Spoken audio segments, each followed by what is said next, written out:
Good morning. Welcome to another edition of Inquisition Update. My name's Tom Fress, and I'll be your host for the next hour. You're listening to FirstAmendmentRadio.com. Thanks for tuning in, everybody. We're going to resume our reading and discussion of the book, The Global Vatican, by former U.S. Ambassador to the Holy See, Francis Rooney, a book that literally constitutes a boast that the Vatican controls foreign and domestic policy, not only for the United States, but for most of the governments of the world. And we've talked about many, many subjects in this book, all very, very enlightening subjects, proving the thesis of Inquisition Update that this new global government called the New World Order is going to be headed up by the papacy. And of course, Francis Rooney, being a devout Roman Catholic, appointed ambassador to the Holy See for the United States by President George W. Bush, wrote a book about his experiences, about some history, and about current events, or very, very closely current events within the span of time that he served as ambassador to the Holy See. And the point is made clear.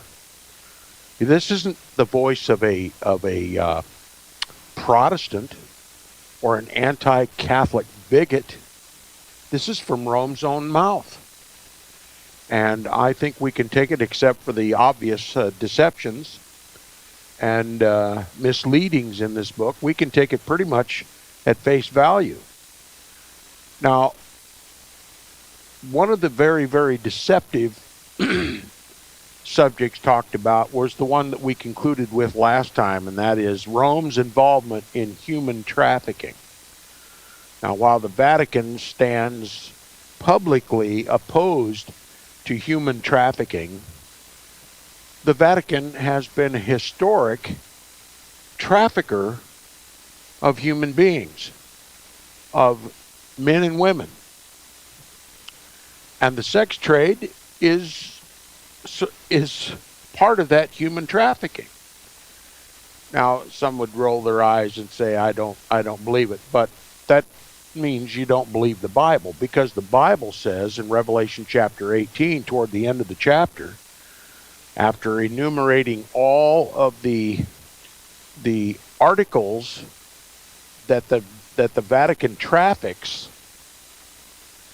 literally outlining all of commerce and trade throughout the world, at the very end it includes even the souls of men.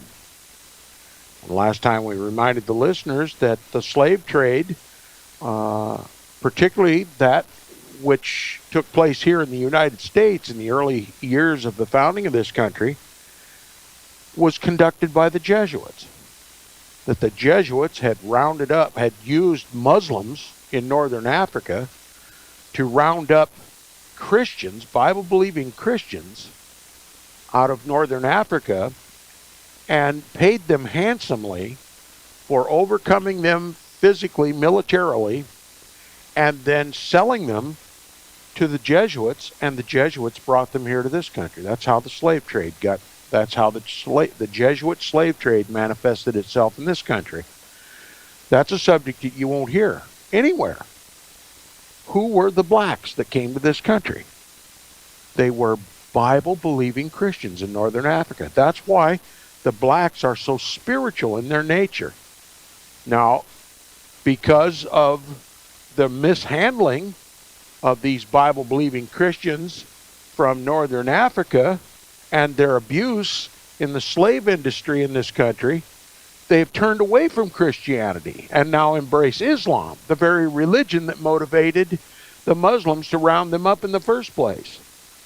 And if they only knew the truth about their history, maybe they would return to Christ. But the Roman Catholic Church and the Jesuit slave trade has given Jesus such an ugly name among blacks. They seek somewhere else. They seek another god. And this is why the blacks are so separate from the rest of this country, and try to maintain their own identity despite the fact that they live in America with the rest of us. They repudiate Christianity, and many of those who still embrace Christianity have embraced Roman Catholicism. Imagine the very Jesuits, the very Roman Catholic Church that enslaved them and brought them here, is now worshipped by these Roman Catholics,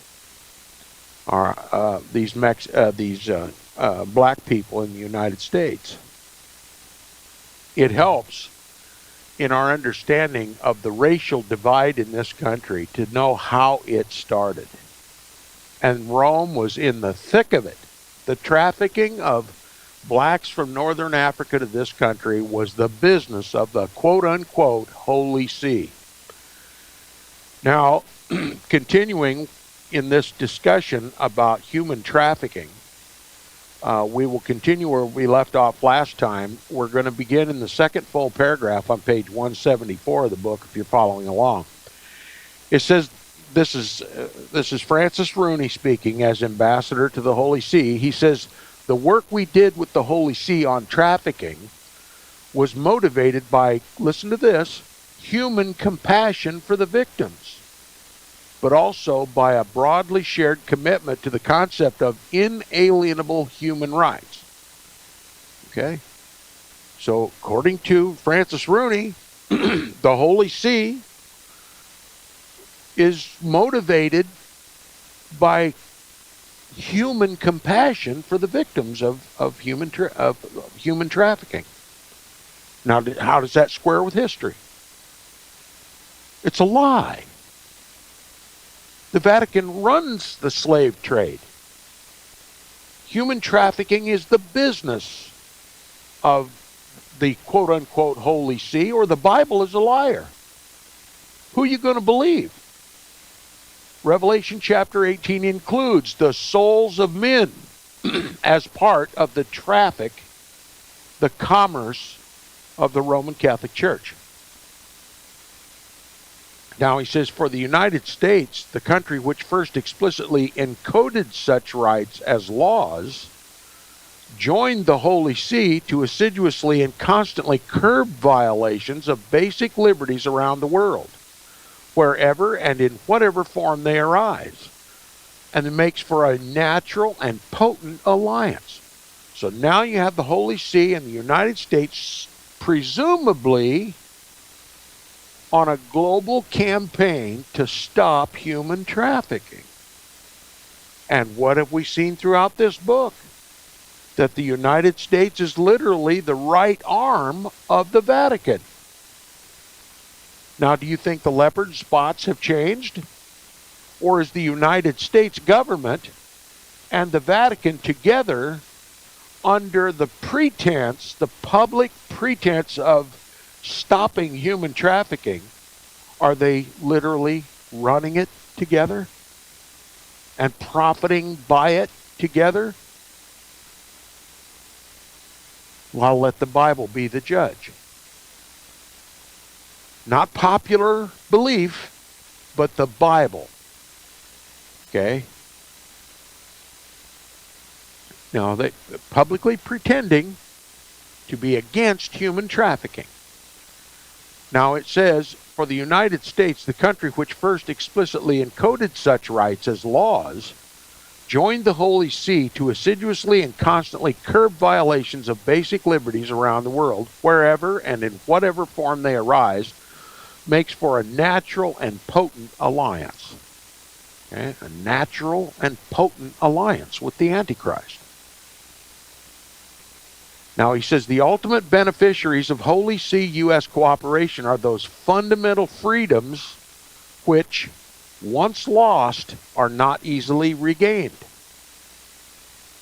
Is that what the facts of the Bible and history show us? The ultimate beneficiaries of Holy See U.S. cooperation are those fundamental freedoms which, once lost, are not easily regained. What was the business of the Holy See during all the inquisitions against Bible-believing Christians? Was it to preserve their natural rights? Freedom of speech? Freedom of religion? Freedom of conscience?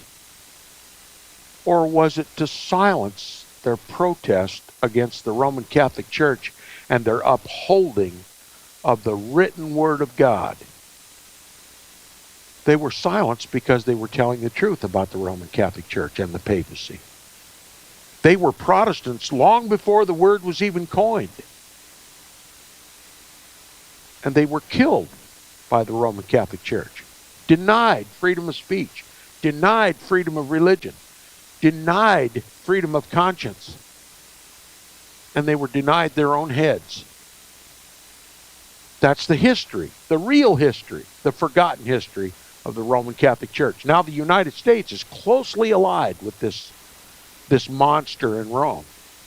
And this book pretends to portray both the Holy See and the United States government as benevolent and in defense of basic human rights. Are you losing your rights here in this country? Are you losing your right of freedom of speech, freedom of conscience, freedom of religion? I am. I am.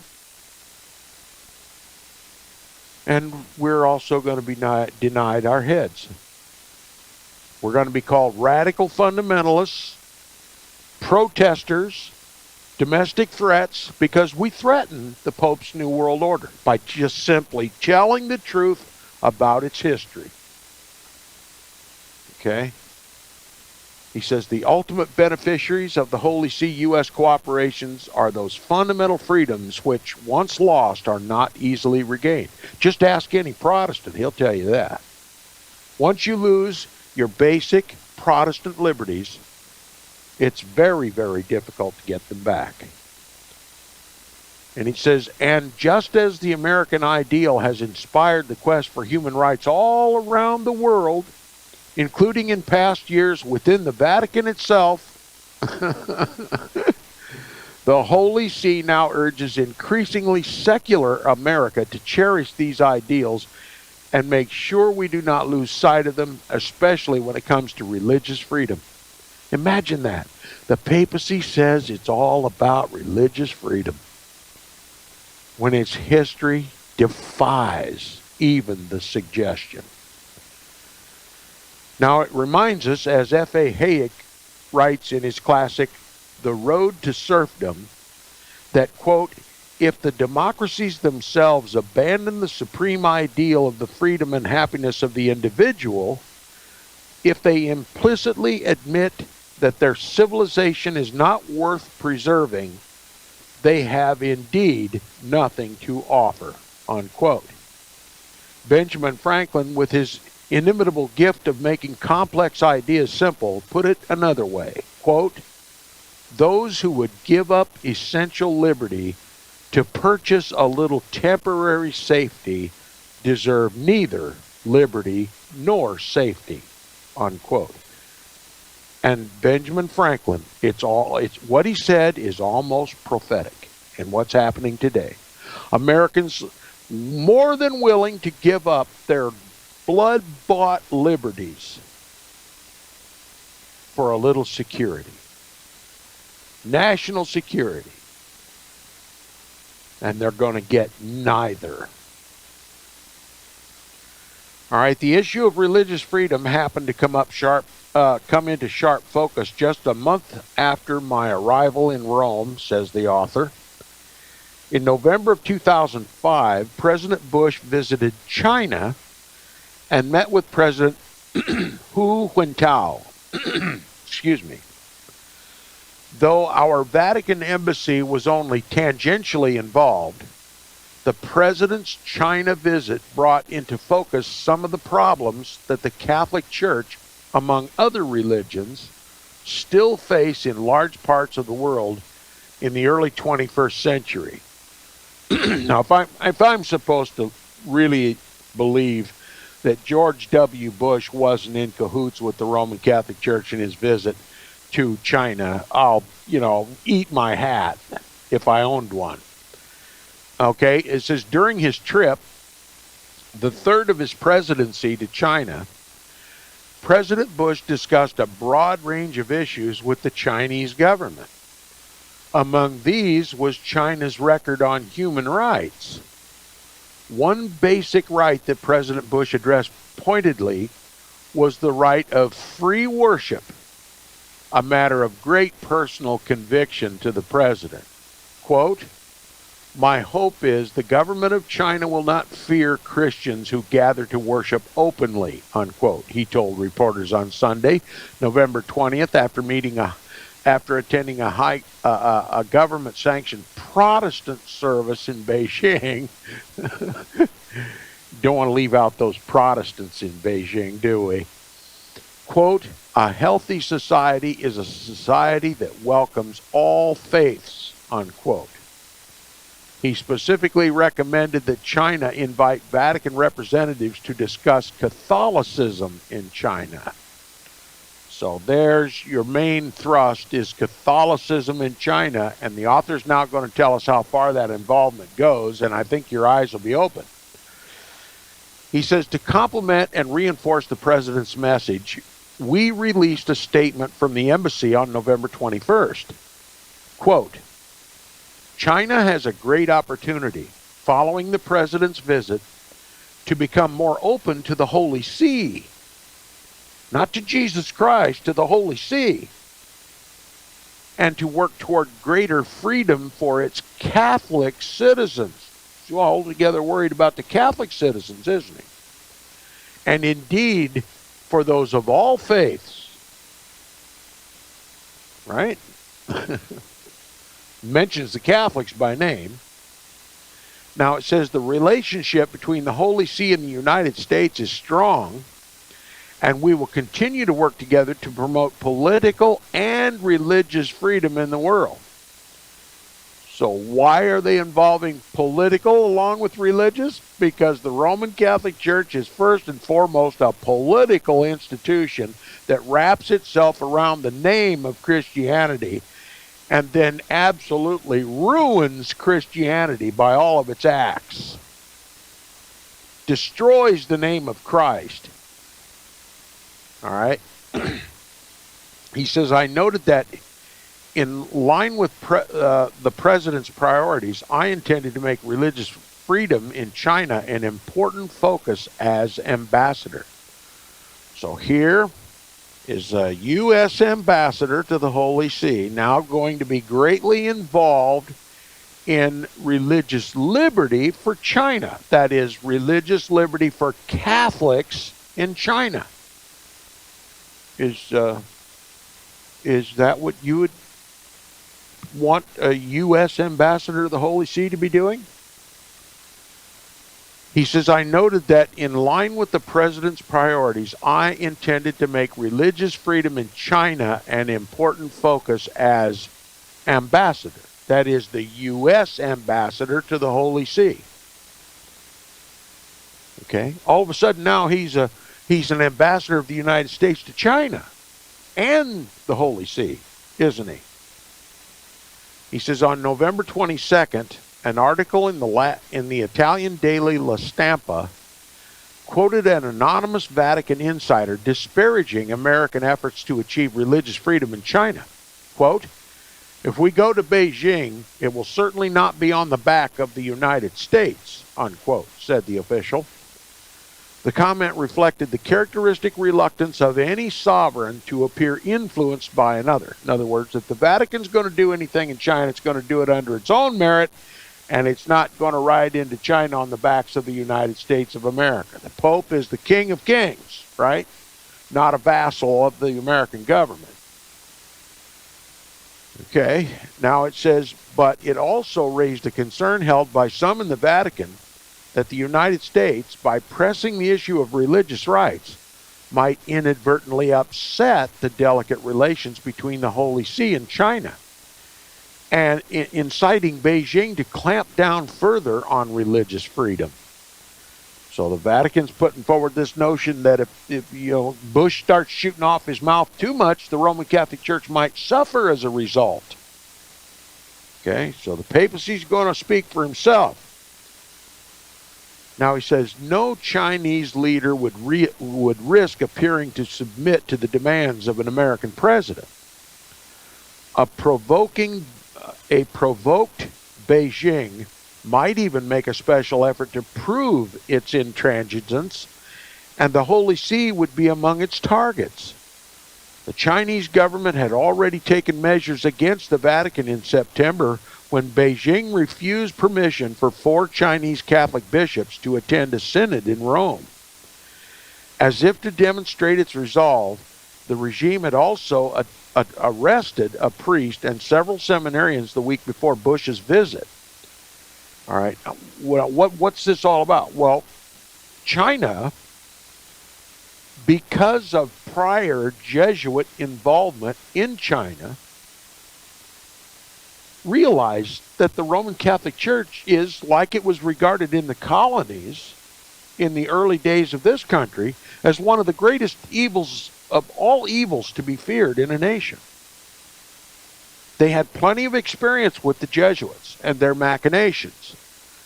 And they obviously knew that Roman Catholicism would eventually attempt to take over the government, just like it took over the government of the United States. And so the Chinese are fearful of Roman Catholicism and not wanting to deny people their religious rights. They simply want the Catholics of China not to have any communication with Rome.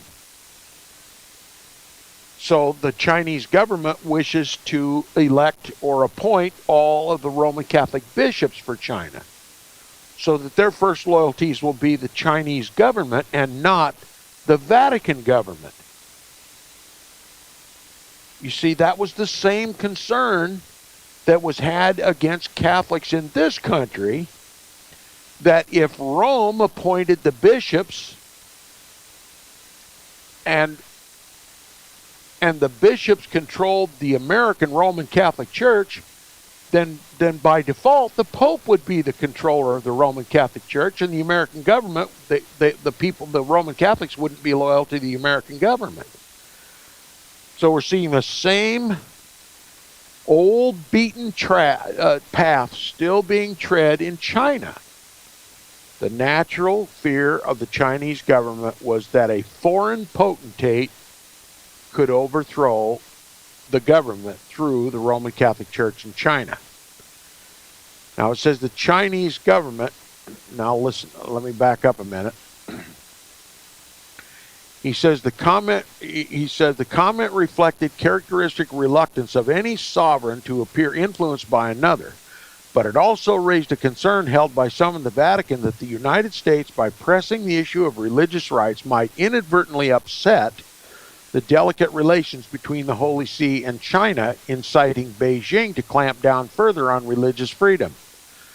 No Chinese leader would risk appearing to submit to the demands of an American president. A provoked Beijing might even make a special effort to prove its intransigence, and the Holy See might be among its targets. The Chinese government had already taken measures against the Vatican in September when Beijing refused permission for 4 Chinese Catholic bishops to attend a synod in Rome. As if to demonstrate its resolve, the regime had also arrested a priest and several seminarians in the week before Bush's visit. So it's significant that Beijing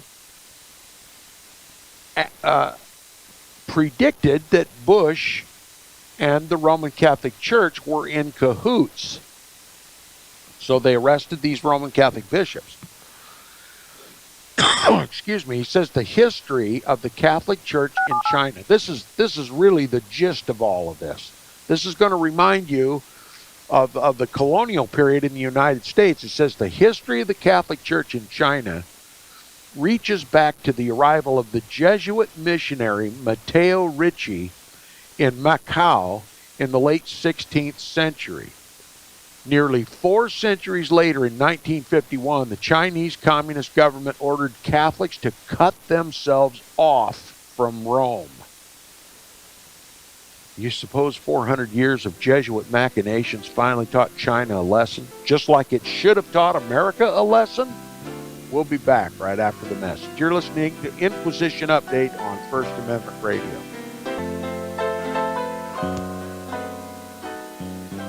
Welcome back to the second half hour of Inquisition Update. You're listening to FirstAmendmentRadio.com. If you'd like to support Inquisition Update, please support First Amendment Radio, who sponsors the program.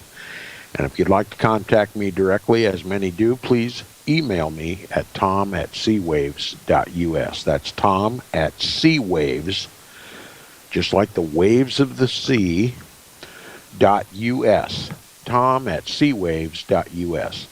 Now, we're getting into Vatican or Jesuit relations in China, and it's a mirror image of every other mission the Jesuits have made to foreign countries. First of all, they enter the country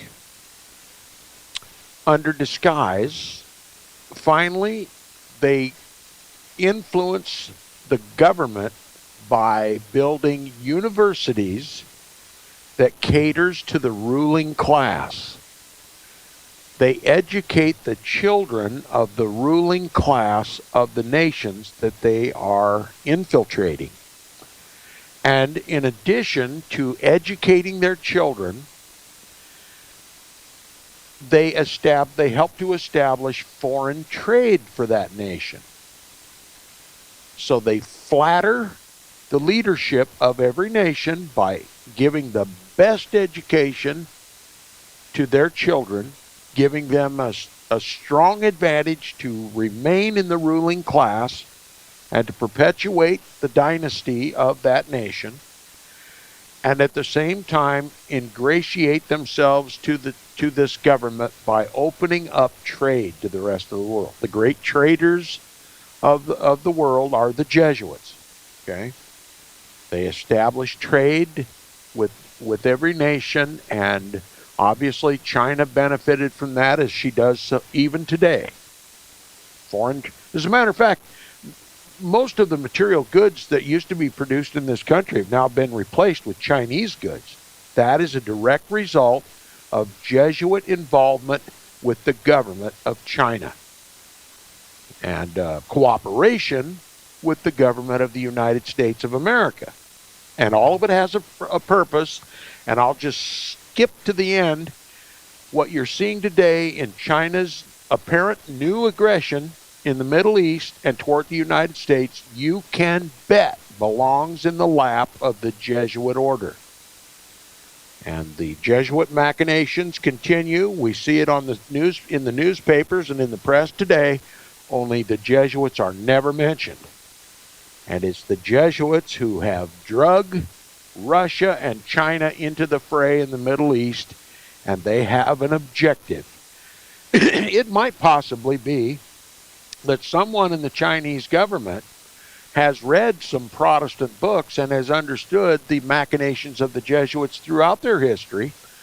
And, well, we'll just have to wait and see what happens. But Bible prophecy is going to be fulfilled, and the Jesuits are all about dummying up a reenactment of the 70th week of Daniel. Okay, the 70th week of Daniel being fulfilled by Jesus Christ perfectly and completely 2,000 years ago is now being recreated on the stage, the global stage called Jerusalem and Temple Mount. And the Vatican, together with the United States government and Russia and China, are all working toward that end. And you can thank the Jesuits for the greatest deception since the Garden of Eden. Now, we've talked about the early involvement of the Jesuits in China. Right after their foundation, the Jesuits went right to work building missionaries in the East, India and China.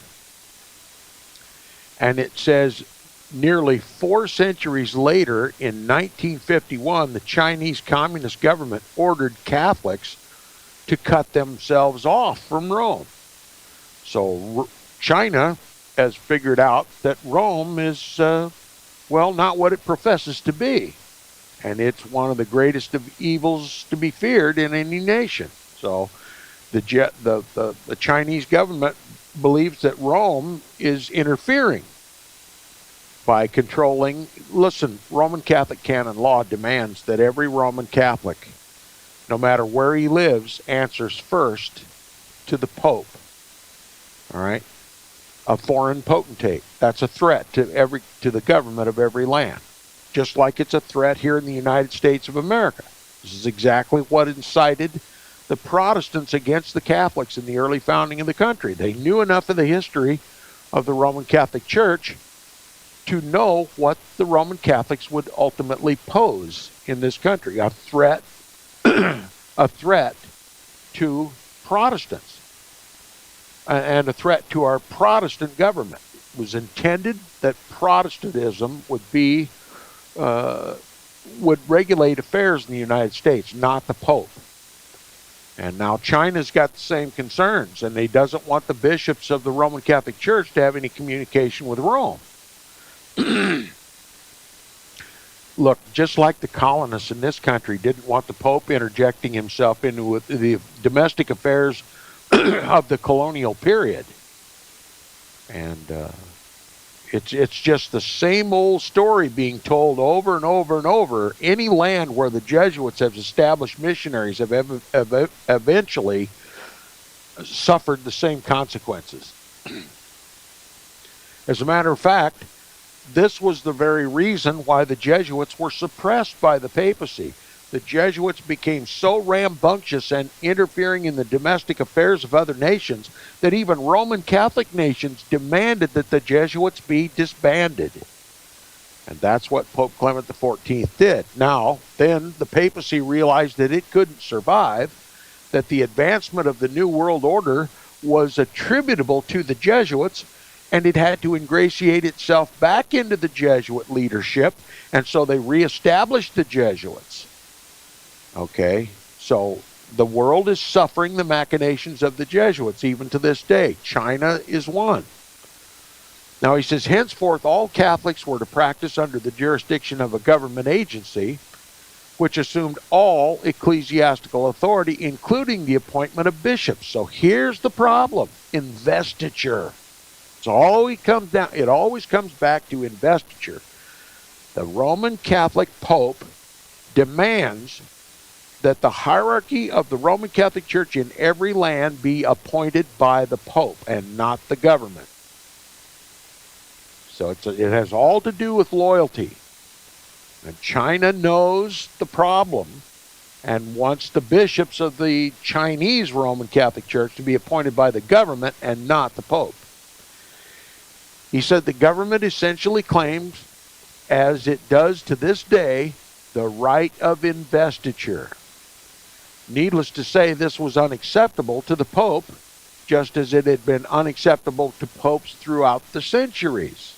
Okay? It's always a violation of the divine right of the Pope if a civil government, which is supposed to serve the papacy, gets to appoint the bishops and not the Pope. All right?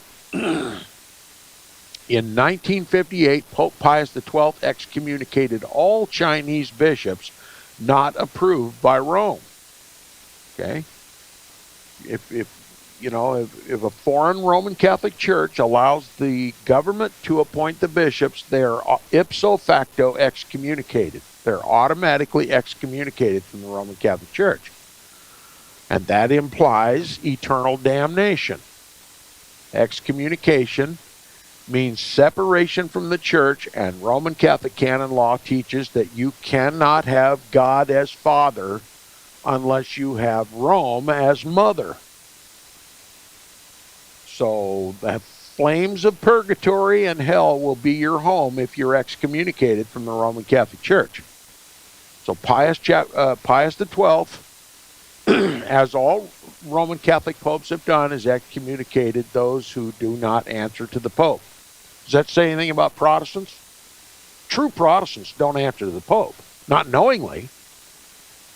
And so they're ipso facto excommunicated. by the Pope of Rome. You know, I wear that one as a badge. If you don't, if you finally discover what it is, it's a badge of honor to be excommunicated by the Pope, the Antichrist. All right, Chinese Catholics then broke into two camps.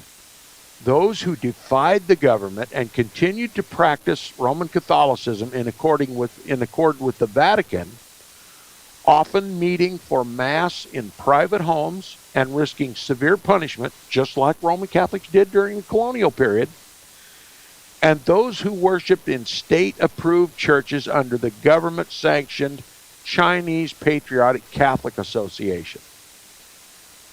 This bifurcation still exists today.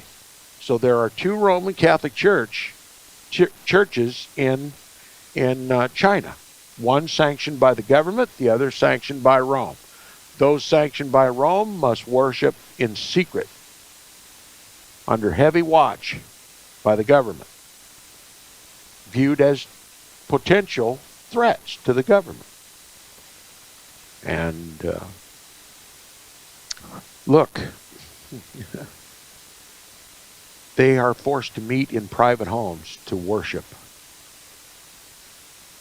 just like they were in the colonial period. See, the very same things happen in China that happened in colonial period USA. Catholics were forced to meet in private. Why? Because they didn't answer to the government. They weren't subject to any domestic laws. They were only subject to Roman Catholic canon law, and they were a threat to the established government in the colonial period. They were a threat to Protestants. The Roman Catholics in this colony were expected by the Protestants to do what Roman Catholics have always done throughout the centuries, is to elevate the papacy to a controlling entity in the country. That if the United States was ever going to be great, it was only going to be great if the Pope was relegated to insignificance in this country. Look, and John Carroll recognized that as long as the papacy was allowed to appoint bishops, as long as the papacy was allowed to dictate to Roman Catholics in the colonial period, Roman Catholicism would forever be suppressed. So Jesuit John Carroll, the first U.S. bishop to the Roman Catholic Church, was appointed by someone other than the Pope. And he wrote letters to the Pope saying, if we are going to survive in the colonies, you have to let the American Roman Catholic Church govern itself. And so the Pope, for a period at least, butted out. And the American Roman Catholic Church survived and has grown to the position it is today. And now the papacy is free to even come to this country and lecture the government. Now, China doesn't want that to happen in China. China understands something that Americans have forgotten. They don't want the Pope dictating politics in China, just like the Pope dictates policy in the United States of America. Okay, now you can say what you want about communism, you can say what you want about the Chinese. At least they have the common sense to realize that this Pope is no help in the world. Would to God that the United States of America would comprehend this, as it once did during the colonial period. All right, he says, Pope Pius XII excommunicated all Chinese bishops not approved by Rome. Chinese Catholics then broke into two camps, those who defied the government, the Chinese government, and continued to practice in accord with the Vatican, often meeting for Mass in private homes and risking severe punishment, and those who worshipped in state-approved churches under the government sanction of Chinese Patriotic Catholic Association. All right. And you want to know what the equivalent of a state-approved church is here in the United States? A state-approved church in the United States of America, as if there ever should be such a thing. It's every church that holds a 501c3 tax exemption from the IRS. Those are state-sanctioned, state-sponsored churches. They are government-run churches. The government lays restrictions on what can and can't be preached from the pulpits of these churches. And guess what? They're not allowed to oppose Rome in their churches. Why? Because Rome is all about politics. And so these 501c3 churches are not to involve themselves in the business of politics. The 501c3 simply guarantees that Rome's going to control domestic policy in this country. And the state-run 501c3 churches are cooperating with it. You see, in a 501c3 church, Tom Friess couldn't come to speak because it would be laying out before the people the case against Rome because of their involvement, their domineering involvement in the government of this country. Not only Congress, who invites the man of sin to come and preach, but the Roman Catholics that dominate the Supreme Court. And those who run the Federal Reserve Bank and run the economy of this country. The likes of Tom Friess would never be invited in a 501c3 church to come and speak candidly about the research I've done over the last 15 years. It would be considered politically incorrect. The 501c3 tax exemption would be thrown out by the IRS, and that church would have to pay all back taxes.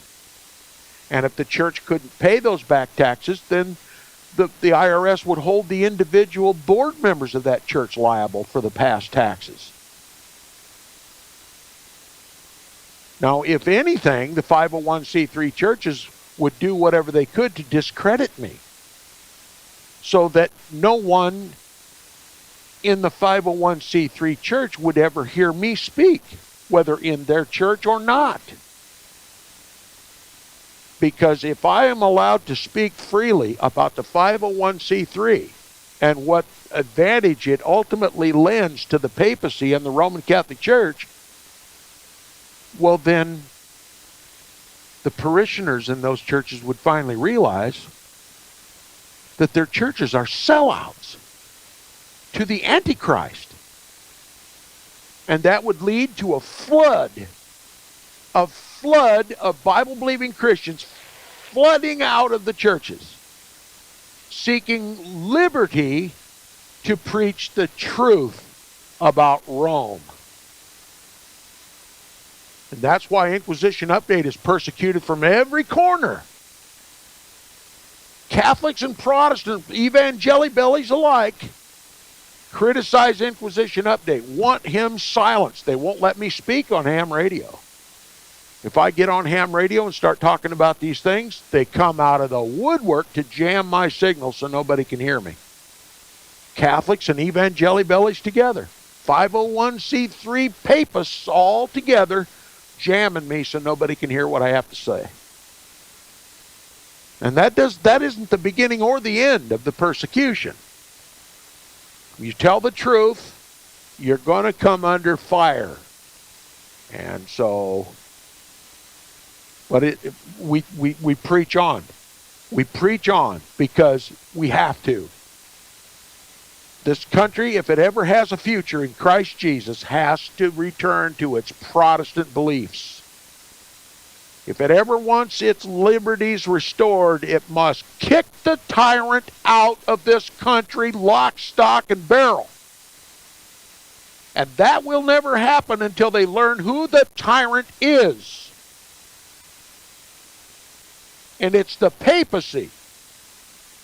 And this book literally verifies what I'm telling you. And it's written by a Roman Catholic. Not some anti-Roman Catholic bigot. Okay, the Catholic Church in China is divided. Those who are loyal to the government, those who are loyal to the papacy. Those who are loyal to the papacy must worship in private and in secret. Otherwise, they run afoul of the government and they risk being imprisoned.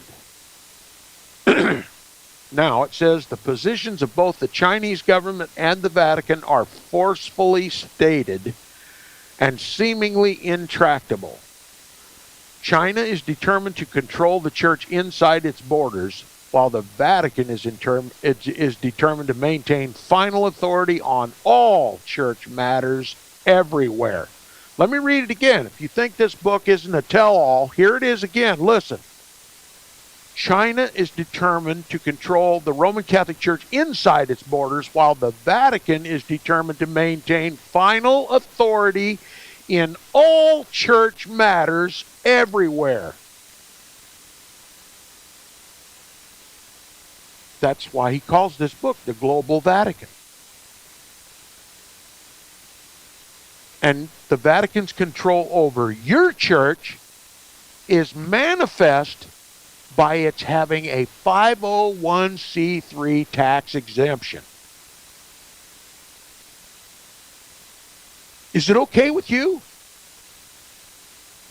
that your Protestant church is literally run by the Vatican?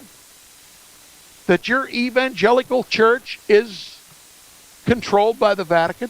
Is that okay with you? Is it okay with you that the government of the United States is controlled by the Vatican? As this book clearly demonstrates, is that okay with you? That your church and your government, and that means your schools, the education system is controlled by the Vatican. Is that okay with you? It's not okay with Inquisition Update. It's not okay. The man of sin controls everything in this country. The man of sin. And they call this a Christian nation? You see why I say stop calling Roman Catholicism Christianity? It's not Christianity. It's counter-Christianity. Do you think the Chinese government may have an idea that Rome is not to be trusted? Then you must ask yourself the question, why does America not only trust Rome, but works hand in hand with Rome, both domestically and foreign?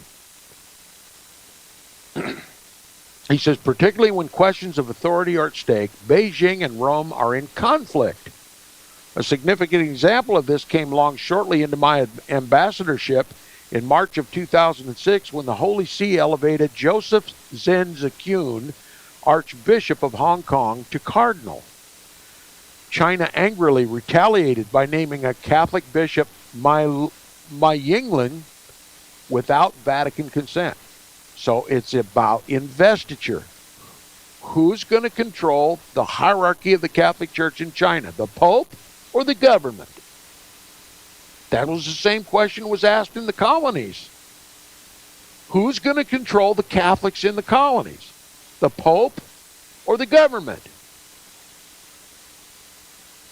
Now, John Carroll answered the question. The Roman Catholic Church is going to have to govern itself without the Pope for a time. That's how he answered the question. Might the question be answered the same way in China? And if so, has the time elapsed? You got to ask yourself, why is it all of a sudden China is involved in the Middle East with Russia? What's the concern? You have to at least suspect Jesuit influence in the Chinese government. Look, Satan knows he has but a short time. It's been 2,000 years since Christ left us in the hands of the innkeeper. The 2 days pennies have been spent. The Good Samaritan is about to return. Jesus Christ is about to return. And Satan knows it.